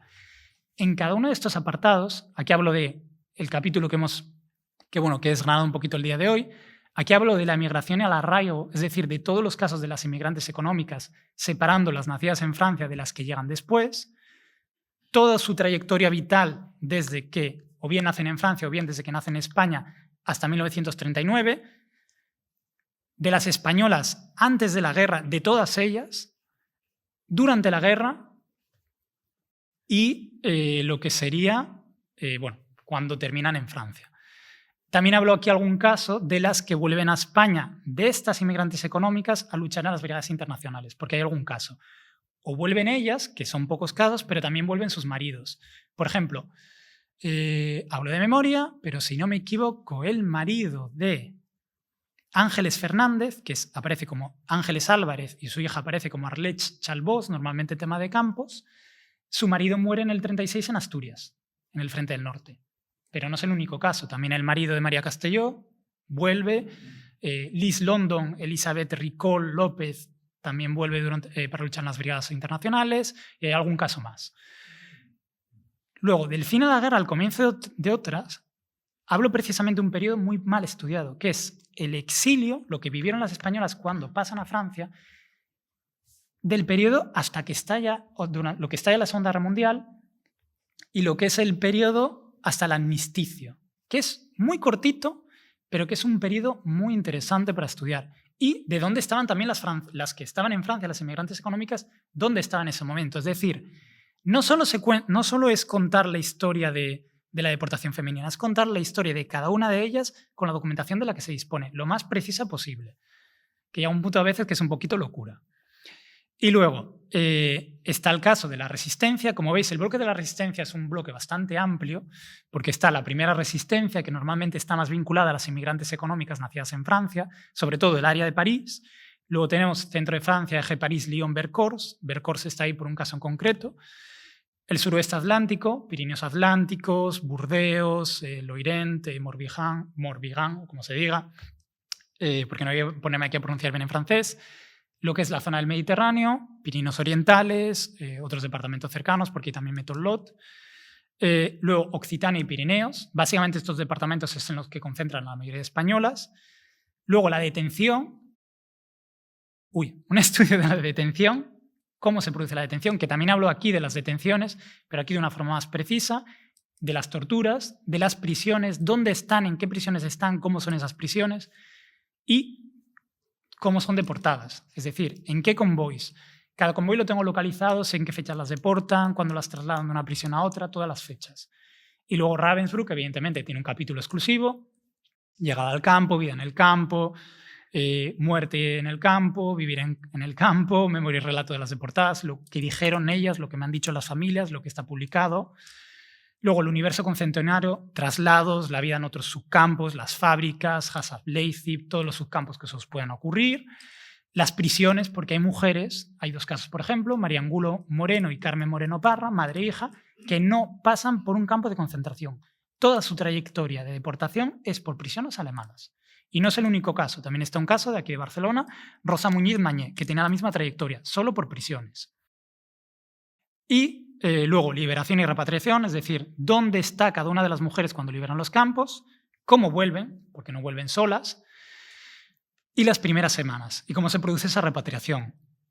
Luego, el después inmediato, construir qué es después de ellas, es decir, dónde viven después de volver de los campos, con quién viven, qué hijos tienen, con quién se han casado, qué hacen con su vida, todo, absolutamente todo. Y un apartado que a mí me parece fundamental y que es uno de los que más me ha gustado escribir por la dificultad y complejidad, que es la situación médica de cada una de ellas cuando vuelven de los campos. Y la deriva, porque además se puede estudiar. Y es un fenómeno muy interesante y muy llamativo. Y luego, bueno, aquí pongo trayectorias singulares. Hay casos que se salen totalmente de la norma. Antonia Cánovas es la que acaba en Checoslovaquia. Pilar Lubián, la familia se emigra en México. Ella intenta volver a España, la detienen en España, se va a Francia, intenta volver a México. En México le dicen, tú aquí no puedes entrar. Se va a Guatemala, acaba en Guatemala, vuelve a México. Tiene una historia vital, además de que, bueno, que durante la guerra civil, antes de la Guerra Civil Española, tiene un hijo secreto con el futuro ministro Francisco Méndez Aspe. Tiene un hijo extramatrimonial porque por aquellas fechas el marido estaba casado. Y de hecho hay una entrevista muy interesante que hacen a la mujer de él en la que ella deja deslizar que desde la Guerra Civil Española, desde el 36, no tenía muy buena relación con su marido. Y todo el mundo era conocedor de esta relación con su amante, porque era su secretaria personal y allá donde iba él, iba ella detrás. Entonces, bueno, tiene una trayectoria un poco singular. Y luego, entre el reconocimiento y el olvido, todo lo que significaba para cada una de estas mujeres solicitar el reconocimiento de deportada política y deportada resistente, todo lo que era el proceso administrativo, para cualquiera que haya conocido lo que es la administración francesa, es horrible. Pedir una ayuda, cualquier beca, cualquier lo que sea, es la administración francesa. Y ellas lo descubrieron de primera mano, sinceramente. Además, lo ves, hay dosieres rechazados, y no son pocos, en primera instancia, luego los aceptan, pero hay algunos que no los aceptaron. Hay un caso, por ejemplo, de Antonia Freixé Desculla, que rechazaron su dossier y nunca salió adelante. Y luego, el final del viaje, pues fallecimiento, donde mueren, etcétera, familia. Y el último capítulo, un poquito lo que se ha escrito de memoria sobre ellas en los últimos, desde el 45 en adelante, para resumir. Y para concluir, esto es el listado. Este es el primer listado. O sea, está partido en 2 porque no entraban todas en la misma diapositiva, porque son muchas, con los apellidos de nacimiento, no los apellidos de cuando ellas se casan. Cuando solo aparece uno, este caso es de los que me queda por encontrar alguna cosa, de los 102, pues hay 7 que me queda aún por resolver algún aspecto. Esta es la primera diapositiva y esta es la segunda. Entonces, estas son las 102 deportadas. Prácticamente todas documentadas. Solo hay 3 casos que son más incompletos. Por ejemplo, el de Rosa Soto. Rosa sé que fue deportada. Soto era el apodo del maqui con el que estaba casado. Ella era su amante. Sé que fue deportada porque tengo testimonio de su deportación, tengo número de Ravensbrück, tengo el testimonio de la familia con la que ella es deportada, que es la familia Mardale, pero no acabo de resolver quién es. Entonces hay a veces que lo que es las propias fuentes no te permiten llegar más allá. Solo tengo 3 casos, el otro es el de Mercedes García, que lo tengo también muy reconstruido, pero me falta algún detalle. Y había otro que ahora mismo no veo, pero que está por ahí. Y cuando digo que me falta cerrar alguna cosa, por ejemplo, el segundo apellido de nacimiento de Herminia Rosales. No hay acta de nacimiento, entonces pues la búsqueda se alarga. Rita Martínez no tiene segundo apellido porque es hija de madre soltera sin reconocimiento de padre, que eso a veces puede pasar.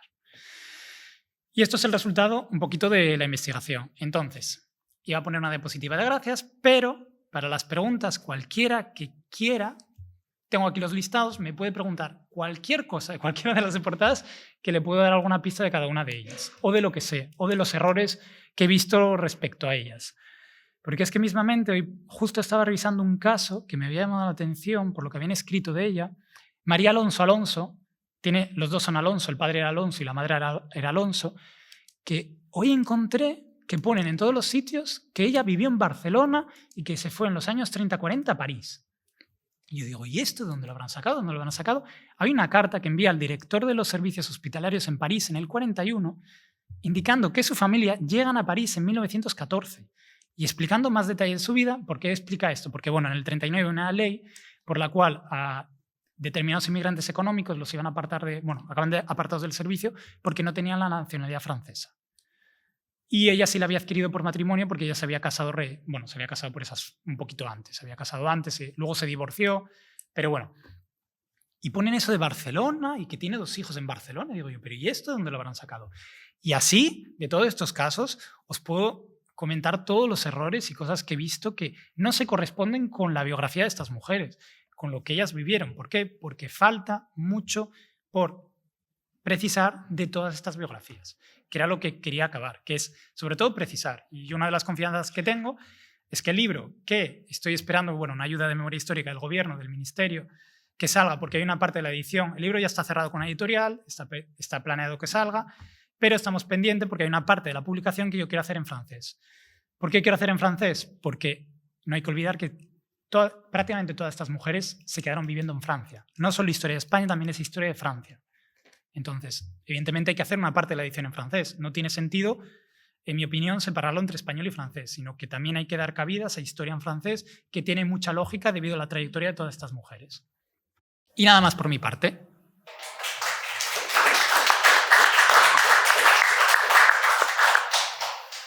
Muchas gracias, Pablo, por tu charla, tu interesante charla.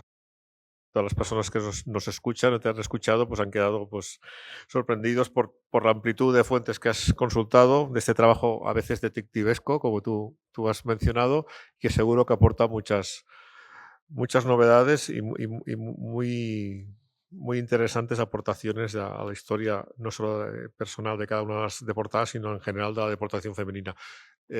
Obrim el torn de paraules, preguntes que vulgueu fer al Pablo. Celebrem, l'amic de Ravensbrück, celebrem que hi hagin estudis així, entre d'altres coses perquè nosaltres no el podem fer, i per tant celebrem que s'aporti rigorositat en aquest tema. És importantíssim. No? Però també és important, precisament per la reivindicació de les pròpies dones que van ser deportades, que s'incorpori també la perspectiva de gènere, perquè no és el mateix la deportació femenina que la masculina, com bé sabràs. I hi ha coses que s'expliquen des del feminisme, o si no voleu fer servir la paraula feminisme, des d'aplicant una perspectiva de gènere, perquè l'home i la dona no han estat en condicions d'igualtat. Moltes gràcies. Muchas gracias por las preguntas y las apreciaciones. A mí siempre me encanta que me hagan críticas constructivas, porque al final son muy útiles. A ver, yo estoy acostumbrado ahora a trabajar temas de género porque los he trabajado con el tema del terrorismo. Entonces, normalmente, yo sé por experiencia que todo lo que es perspectiva de género es difícil incluirla y a veces precisamente porque han pasado más desapercibidas. El ejemplo claro es que no hace mucho no había nada escrito sobre víctimas mujeres de ETA o víctimas mujeres de la ultraderecha o víctimas mujeres de movimientos de extrema izquierda. Empecé a escribir sobre el tema y ahora hay eso. Yo al final, lo que es formación de perspectiva de género o sobre género, tengo muy ligera. A mí la persona que digamos que me impulsó a meterme en el mundo de la historia, de la investigación, era Amparo Peregal, que era una de las figuras así de tema de género y antigüedad en la Universidad de Oviedo. fue quien me impulsó a trabajar tema de mujeres porque me parecen más interesantes, porque encierran cierta complejidad. A mí no me llama el tema, lo voy a decir claramente, no me llama la atención porque sean mujeres, sino por la complejidad que supone estudiar a mujeres. ¿Por qué? Porque es más difícil que los varones. Entonces, evidentemente, el estudio como tal quizá no lleva inserto una perspectiva de género como una persona que tiene una formación en género, pero es que tampoco es mi intención en el sentido de que yo creo que luego es alguien que trabaje más esas perspectivas que puede utilizar el libro de material. Mi objetivo es que el libro sirva de referencia para toda la gente que quiera trabajar temas sobre las deportadas españolas, que tenga unas referencias más claras y exactas. Luego, la perspectiva de género está en el libro. O sea, yo no la puedo evitar, porque estoy hablando de mujeres todo el tiempo. Y cuando comentas el tema de la prostitución, te anticipo una cosa. Hay 2 mujeres que antes de los campos aparecen como prostitutas. Y hablo de ellas, hablo de ese tema. Pero hablo de ellas porque tengo documentación para hablar que eran prostitutas. Yo no puedo decir en el campo que algunas sufrieron o vivieron esa situación porque yo no tengo fuentes para decirlo. No hay ninguna fuente en Olsen que indique un traslado a un campo en el que en ese momento hubiese funcionando, que yo puedo entender que igual, oye, pues esta mujer no lo va a comentar. Por ejemplo, de italiana sí tengo. Hay una descripción de una mujer, una prostituta italiana, que era además la Blokova de uno de los barracones de Ravensbrück, que era prostituta. Pero yo no he encontrado... Además hay un caso también interesante aquí. Normalmente Blokova, la que era la encargada del barracón, y prostitución a veces iba junto. En Ravensbrück no había prácticamente casos de prostitución. Era más en los campos en los que eran varones y normalmente no afectaba a las españolas porque eran más polacas, checas, alemanas, sobre todo alemanas. Si se quiere hablar de prostitución en los campos, sobre todo se tenía que hablar de alemanas, checas, polacas. Y en el caso de las españolas es que no hay ninguna Blokova que fuese española, entonces eso también te podría hacer sospechar, ¿no?, que hay alguna española. Entonces, claro, el problema es que no hay fuentes para decirlo y yo soy un historiador muy de la escuela de los anales. Entonces, ¿qué quiere decir que soy un historiador muy de la escuela de los anales? Que si yo no tengo documentos, fuentes, testimonios que me permitan afirmarlo, yo no lo voy a decir, porque no puedo decirlo, va en contra de lo que serían mis principios. Igual que los médicos tienen el juramento hipocrático, yo creo que los historiadores tenemos que tener el mismo rigor a la hora de decir lo que no podemos decir y lo que sí. Yo no puedo decir que hubo... ¿Puedo decir que hubo prostitución en los campos? Sí. ¿Puedo decir que participaron mujeres españolas en las redes? No. ¿Puedo afirmar que hay datos o fuentes que permite concluir que estoy casi seguro que no hay ninguna española que participe en estas redes? También. Pero claro, igual que no puedo decir que el hijo de Yannick Castelló, o sea, de María Castelló, falleció en los campos, pero lo sospecho. ¿Por qué? Porque hay fuentes que me permiten decir que había tifus en ese momento del campo y es probable que falleciese. Entonces también es una cuestión de fuentes. Y el tema de la prostitución, pues lo que te comento, hay 2 deportadas que tienen hijos fuera del matrimonio. Una vive en la calle Cortes, yo no sé si alguien conoce Bilbao, pero la calle Cortes es conocida como el barrio de la Palanca. Entonces, ella aparece en un registro policial como prostituta en Bilbao. Y hay otro caso que en la ficha, en la parte posterior, aparece prostituta. Y también tiene un hijo fuera del matrimonio. Y también el dossier policial indican que era prostituta. Entonces sí que se habla de prostitución, pero solo en aquellos casos que yo tengo documentación que me dice, oye, aquí pone prostitución. Entonces ahí lo puedo decir. Y yo al final creo que es algo fundamental. Otro tema, y muy vinculado al tema de la prostitución, que he visto en muchas publicaciones, de una forma muy genérica, es el tema de la experimentación médica en los campos. Cuando he consultado más de 60 dosieres médicos de todas las deportadas, puedo afirmar que solo hay 2 casos de experimentación médica. Alfonsina Buenovela, que está muy documentado, y el otro es el de María Antonia Benítez Luque. María Antonia Benítez Luque le hace una intervención en el campo. Esto lo confirma tanto el hijo que ya falleció y como la sobrina. Bueno, además no era hijo suyo, era el hijo del marido del primer matrimonio. Y luego en el informe del campo se sabe que se le hizo una intervención, nos indica qué tipo de intervención, y en los informes médicos posteriores del año 45 le tienen que hacer una disectomía y le tienen que sacar el útero y todo, por la intervención que había sufrido previamente. Entonces, en esos casos, claro que se puede hablar de experimentación médica, porque hay documentación médica que te permite hablar de ello, pero no sirve coger testimonios de mujeres que sufrieron, por ejemplo, las que les clavaban clavos en las piernas, para equipararlo con españolas, porque de los 60 dosieres no hay ninguna que indique ese tipo de lesiones. ni esterilización. De hecho, cosa llamativa que podría llamar mucho la atención. Muchos podrían pensar, debido a la severa desnutrición, a la situación que vivieron en los campos, muchas de ellas no tuvieron hijos después de los campos. No tiene nada que ver. De las que estuvieron en los campos, yo diría que más de 50 tuvieron hijos después de salir de los campos. Que también es interesante estudiar las que no los tuvieron, porque derivado de la desnutrición que sufren en los campos, derivan unas lesiones en todo lo que es el tema de ginecológico, que además está registrado en los dosieres médicos. Entonces, ¿qué es lo que quiero decir con todo lo que te he dicho? Que al final me he alargado bastante. Fuentes. Si yo tengo fuentes, lo digo. Si yo no tengo fuentes, no lo puedo decir. Y es tan sencillo como eso. Evidentemente, ¿se puede comentar? Claro que se puede comentar. Pero si no hay ninguna fuente que te permita afirmarlo, estás incurriendo en un error, en un riesgo de decir eso y que luego alguien que haya trabajado hay una chica francesa que va a publicar el próximo año una tesis sobre las mujeres embarazadas y violaciones en Ravensbrück y todos estos temas de violencia sexual, que es de la Universidad 3 de París, yo creo, que además he hablado bastante con ella precisamente del caso de María Castelló y de otro que habla de estos temas. Y de las francesas ocurre lo mismo con las españolas, no pasaron por redes de prostitución. Algunas de ellas sí sufrieron violaciones y tuvieron hijos en los campos, pero son casos excepcionales. Entonces, en base a la documentación que hay, no se puede afirmar. O sea, esa es mi opinión como historiador. Lo igual, ¿surge alguna nueva fuente que diga tal? Sí, pero que no nos ocurra, como ha pasado con el caso del barracón de las prostitutas de esta señora, que se ha inventado y todo lo que se ha generado.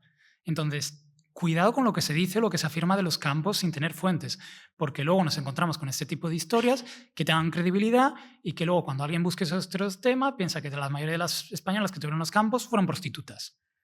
Entonces nos volvemos locos. Entonces las fuentes son fundamentales y si no se utilizan y no se respetan, ahí es cuando podemos caer en que surjan fraudes y casos tan graves como el de Fermina Cañaveras, que a mí me sigue alucinando, sinceramente. Y más todavía cuando conozco más cosas sobre el caso, sobre ella, sobre gente que ha intentado contactar con ella y toda la historia personal, que es algo que a mí me fascina, me parece un mundo apasionante, la verdad. Hola, primero felicidades por el enorme trabajo y por también lo que creo que significa el rigor con el que trabajas. Y has trabajado. Pero bueno, simplemente una pregunta y que a ver qué opinas sobre lo que te diré y tal, ¿no? Has hablado de estas españolas, entre comillas, dices tú, por ejemplo, las belgas, ¿sí? De origen sefardí. Algunas, otras no. No todas las belgas son de origen sefardí. Los Cohen sí. Y bueno, aquí desconocía lo que has explicado de este funcionario asturiano, no lo desconocía, que iba repartiendo. Todos sabemos cómo muchas veces las nacionalidades se conseguían. Sabemos que el decreto de 1923 de Alfonso XIII, llamado también de Primo de Rivera, cómo se consiguió por parte de muchos sefardíes. También había el tema económico, como los diferentes pasos y tal, ¿no? No sé, y ahora no recuerdo, la familia Cohen, sí que sé que el padre venía de Grecia. No sé exactamente cómo consiguió la nacionalidad española, si fue a través de lo que tú explicas o bien la había conseguido allí por los medios que fuera, ya no entro en la forma. Y sobre los Kugelmann, evidentemente el padre era nacido en Viena, había estudiado, me parece, ingeniería en Barcelona y bueno, cómo consigue la nacionalidad española lo explicas tú, pero también hay que tener en cuenta, no sé, te lo pregunto, que el abuelo Kugelmann estaba en Barcelona y que está enterrado en Montjuïc. A partir del 74, como que no lo reclamó nadie, está en una fosa común junto con la abuela, ¿no? Entonces, si hay ¿qué relación puede haber Barcelona, España, para conseguir la nacionalidad y entonces que su hija, su mujer, su esposa y su hija también consigan la nacionalidad como la consiguen algunas otras personas en Alemania o en Holanda? Ya sabemos, en Holanda hay un caso concreto de un polaco que es repatriado a Barcelona, y tienen la nacionalidad española y los alemanes les repatrian a Barcelona. Y después, a ver qué opinas sobre lo que te he dicho. Y después también cuando has hablado de Gerson, de Miriam Gerson, porque en el registro oficial del Ministerio de Justicia sale como Miriam sí. Gerson, no sale como Betty. Y su hermana, que es Sofía, también sale como Sofía Betty Gerson, que nació 4 años antes también en Barcelona. Sí. Y precisamente el director del Memorial de Bergen-Belsen, no hace mucho, no hace menos de un mes, me preguntaba también cómo es posible que 2 hermanas se llamaran igual, ¿no? Betty y Betty, ¿no? Pero sale en los campos, sale así de esa manera. Bueno, simplemente que Sofía estuvo 4 años más en Barcelona, Betty 4, como has dicho, por lo tanto, no sé si pueden tener, yo creo que tienen un arraigo español. Es una opinión, no sé, pero nada más. Y gracias. El objetivo de los Kugelmann era huir de Bélgica para ir a España. De hecho, los papeles... Es que el tema con los papeles es fácil. Él se casa con su mujer en Bélgica, si no me equivoco. Porque hablo de memoria, tendría que tener el ordenador aquí delante. Pero creo que casi seguro. Y ellos aparecen siempre como belgas. Y de repente, en la guerra aparecen como españoles. Entonces, claro, dices tú. Y además hay una cosa muy interesante, que él, después de volver de los campos, conserva la nacionalidad española. No la rechaza. Los Cohen la rechazan y vuelven a tener nacionalidad belga. Lo cual es muy interesante, porque como de repente, ¿cómo pierdes la nacionalidad y de repente eres belga otra vez? O sea, tienes... Y además hay que tener también en cuenta una cosa. ¿Cuál era el riesgo para la familia precisamente de él si tenía nacionalidad de nacido en Viena, austriaco, alemán, como lo quieras llamar en la época, durante la Segunda Guerra Mundial, siendo judío en Bélgica? Entonces, evidentemente, ellos querían huir de ese origen. Y es muy interesante lo de Barcelona. El objetivo era llegar a Barcelona con su padre, que vivía en Barcelona. Y el hermano, es que estoy pensando, a mí me suena o me quiere sonar que fallece antes que el abuelo y también fallece en Barcelona, ¿eh? Porque me suena de haber revisado los registros de función de los años 50 y me suena también haberlo encontrado, ¿eh? No estoy seguro, pero me suena que sí. Me parece que uno muere en la década de los 50 y otro, el abuelo, me parece que eso es en los 60. Sí, algo así, me parece. Es que a mí me más suena o menos. lo mismo. Bueno, perdona, a finales de la década de los 40 me parece que es uno y a finales de la década de los 50 el otro. Algo. Sí, pero bueno, es un caso muy interesante porque evidentemente yo considero que sí que tiene un arraigo español y que es importante explicarlo en el caso de los extranjeros. Pero yo creo que es otra historia diferente. Sí. De hecho, precisamente una de las cosas que voy a hacer es cortar la historia de los extranjeros y publicar un artículo académico solo de deportadas extranjeras nacidas en España, dedicándoles ese espacio y hablando de ellas. ¿Por qué? Porque es que al final me conozco su vida también. ¿Por qué? Porque al final he investigado toda su vida y hay casos que, o sea, son vidas muy interesantes también. Entonces, al final te llama la atención, documentas todo el caso, lo tienes documentado, entonces dices, bueno, pues en el momento en el que surja la oportunidad, pues eso, lo pongo en un artículo académico y lo publico. Y tienen arraigo español, evidentemente pasaron por España. Pero para mí la cuestión de nacionalidad va más allá del arraigo, es un criterio un poquito más estricto. Que partiendo de esa base también habría que pensar, imagínate que ahora lo que es los franceses, los amicales franceses, dicen, todas las españolas que aparecen en los campos, que aparecen como francesas, que ya tenían la nacionalidad, no van a ser españolas ya, son deportadas francesas.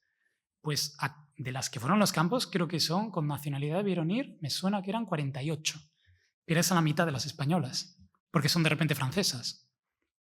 Entonces, que imagínate que lo quieren hacer, que se los plantea y dicen, no, es que son francesas. Y también tiene sentido que las incluyan como francesas. Y luego también hay deportadas españolas que aparecen como francesas en los campos y no lo eran por aquellas fechas. Entonces, lo de las nacionalidades en Ravensbrück hay que ir con pies de plomo, porque hay unos líos, muchas aparecen como francesas, no lo eran, otras como españolas, no lo eran ya eran francesas. Entonces, lo que es Ar Olsen es muy útil, pero Ar Olsen es muy peligroso. Y eso hay que tenerlo, hay que cruzar un montón de datos con otros archivos, porque si no, puedes incurrir en errores graves, precisamente porque tiene una complejidad toda la documentación nazi que a veces pues infravaloramos. Doncs, si us sembla, ho deixem aquí. Agradecemos, Pablo, tu presenta, tu assistència, tu xarra. I res més, només com a memorial, doncs, indicar que el protagonista de l'acte és el Pablo García Varela. Nosaltres només ens hem limitat a presentar-lo. No es tracta de debatre ni cap taula rodona, sinó donar a conèixer la investigació i la recerca del Pablo, que properament doncs, podrem veure amb el llibre i esperem doncs, que ens el pugui venir a presentar a Barcelona cuando tengas el libro. Te emplazamos a, si puede ser en esta misma sala, a hablar del libro y ya, pues, con ya más consistencia con todas tus últimas investigaciones. Esperemos que puedas cerrar estos casos que todavía sigues investigando. Muchas gracias y moltes gràcies a tots.